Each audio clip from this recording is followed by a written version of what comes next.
ইয়াৰ পিছত ৰাজ্য চৰকাৰৰ যিমান কৰ্মচাৰী আছে এই কৰ্মচাৰীসকলক নৱেম্বৰ মাহৰ দৰমহাত আমি 1000 টকা অতিৰিক্তকৈ দিম। 1000 টকা লৈ তেওঁলোকে কিতাপ কিনিব লাগিব আৰু ৰচিদ কিতাপ কিনা ৰচিদ তেওঁলোকে নিজৰ হেড অফ দা ডিপাৰ্টমেণ্টক জমা দিব লাগিব। আমাৰ ৰাজ্যত প্ৰায় 3 লাখ চৰকাৰী কৰ্মচাৰী আছে, বেছি আছে, 4 লাখ বুলি ক'ব পাৰে।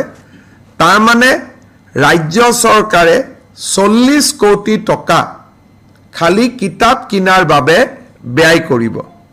যদি কোনোবা কৰ্মচাৰীয়ে টকাটো লৈ গৈ কিতাপৰ কিনা ৰচিদখন ঘূৰাই নিদিয়ে তেতিয়াহ'লে নেক্সট মাহৰ দৰমহাত 1000 টকা কৰ্তন কৰা হ'ব। আৰু যদি কিতাপখন কিনে তেতিয়াহ'লে তেওঁ সেই টকাটো দৰমহাৰ অতিৰিক্ত হিচাপে লাভ কৰিব।